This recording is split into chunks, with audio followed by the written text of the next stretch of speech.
नमस्कार। आज हमारे बीच बैठी हुई हैं यूट्यूब की मशहूर अदाकारी, जिन्होंने यूट्यूब में बहुत सारे गाने भी गाए, लेकिन कई बार इन्होंने लिप सिंक किया और खुद भी गाना गाया है।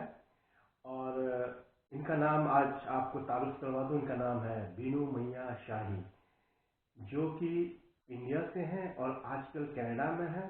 तो इनको मैं इनसे पूछता हूँ कि इनको यहाँ पे यूट्यूब में आने का शौक कैसे हुआ और किन लोगों ने आपको हेल्प किया। मुझे अपने मन ही मन में क्वेश्चन उभर के आ रही थी कि मैं ज़रूर यूट्यूब में अपनी कहानी और गाने वगैरह डालूंगी। और मैंने वो डाला। मुझे बहुत इच्छा थी ना मन में काफ़ी दिनों से कि मैं ये लिखूंगी। काफ़ी पहले तो मैं कुछ नहीं कर सकती थी, मैं क्यों बिजी रहती थी। लेकिन अब मैं जो बाद में जब मैं जब खाली हुई तो मैं बच्चे बड़े बड़े हो गया तो मैंने कहा कि अपने समय को क्यों बर्बाद करना। और मुझे इच्छा हुई कि मेरे मन में उभर के आई कि मैं ज़रूर कहानी लिखूं। काफ़ी कहानियाँ लिखी मैंने और आगे भी मैं कहानियाँ और गाने वगैरह करूँगी। ये तो मेरी अंतिम इच्छा है। जैसे आपने शब्द कहा अंतिम इच्छा से क्या लेना है आपको, मतलब किस तरह से आपने अंतिम इच्छा कहा। अंतिम इच्छा इसलिए कि जब तक मेरे शरीर वो मैं कर सकती हूँ तो मैं करूँगी। और मुझे बहुत अच्छा लगता है कहानी और गाने वाने गाने से। और क्योंकि मुझे बहुत अभिलाषा थी पहले से। और मैं करूँगी आप आखिर तक, जब तक मैं कर सकती हूँ। मैंने आपका ब्लैक एंड व्हाइट में फोटो भी देखा था सितार के साथ। क्या आपने पहले कभी सितार सीखा भी। हाँ जी, मैंने सिर्फ स्टार्ट से की। मैं जब पढ़ती थी छोटे में पढ़ाई किया तो उसके साथ एक क्लास होता था सितार या कथक गुरुजी सिखाते थे। तो मैंने सीखी। लेकिन मैं गाना में मैं रुचि ज़्यादा रखती थी, इसलिए मैंने गाने की कोशिश की और आप लोगों को यूट्यूब में थोड़ा सुनाया भी। वो जो आपने इतना पीरियड के बाद आपने फिर से यूट्यूब में आपने गाने की कोशिश की, तो इतना गैप के बाद आपको कैसा फील हो रहा है कि यूट्यूब में आप आई और आपने गाना गाया। और किसने आपको यूट्यूब में, ये मेरा दूसरा सवाल है साथ ही साथ, कि आपको कौन आपको यूट्यूब में शूट करके या एडिट करके डालता था, उसका भी कम से कम परिचय तो होना ही चाहिए। देखिए, ये तो हमारी फैमिली की भी एक रुचि थी। उन्होंने भी हमारे साथ इंटरेस्ट लिया और उन्होंने भी हमारे साथ दिया। इसलिए मैं आगे बढ़ती गई। अगर कोई मुझे साथ नहीं देता, मेरे साथ वो नहीं करता, तो शूट वगैरह नहीं करता, तो मैं तो अकेले तो नहीं कर सकती थी। इसलिए मुझे और भी दिलचस्पी लगती गई और उन्होंने बहुत मेरी मदद की, मेरी फैमिली वगैरह ने।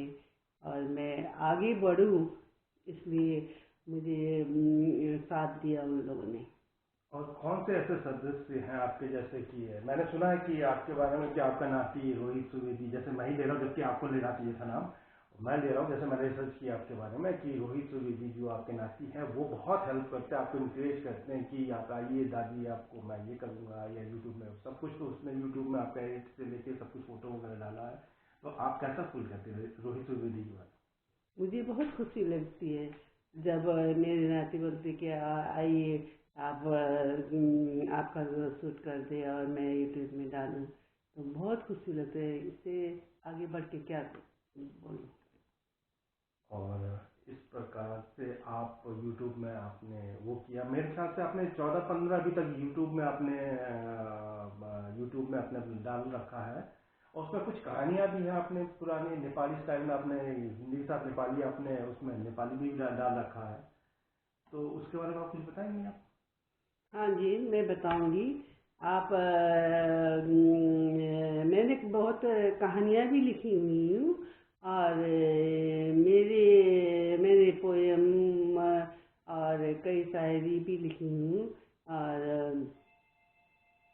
आगे मैं और आगे भी लिखना चाहती हूँ। और जो मैंने जो कहा वो लिखे कहानी, इन कविता लिखी हुई हूँ। तो मैं जो बहुत ही आगे आगे लोगों ने देखा मुझे, उसको लोगों ने पसंद किया। और मैं अब ये एक दर्द भरी आवाज़ सुनो, मैं कहानी लिख रही हूँ, जिसको मैं यूट्यूब में डालूंगी, और आप लोग उन्हें पसंद कीजिएगा। अब बहुत ही वो जो कहानी है, दर्द भरी आवाज़, जो ये मैं अपनी कहानी में लिख के डाली, ये हकीकत है। और इंसान को जब वो कहानी, अपनी ही कहानी लिखने का मजबूर कर देती है, और मैंने ये सच्ची घटना अपनी कहानी में लिख के डाली हुई है। ये आपको गाना लिखने का या कहानी लिखने का शौक कब और कैसे शुरू हुआ? कि आप पहले भी आपको शौक था, या बाद में? कभी कभी क्या होता है इंसान को कि स्टार्टिंग में नहीं होता, लास्ट में। कई बार आदमी ऐसे भी हुए हैं राइटर जो लास्ट में उन्होंने लिखना शुरू किया कहानी, अपनी जवानी में कभी उन्होंने लिखा, यंग टाइम में कभी नहीं लिखा, लेकिन ओल्ड एज में आके लिख लेते हैं। और कई लोग क्या करते हैं, बचपन से ही लिखना शुरू करते हैं, कोई मीडियम एज से। तो आपने ओल्ड एज में आके लिखने का ये किस तरह से आपको?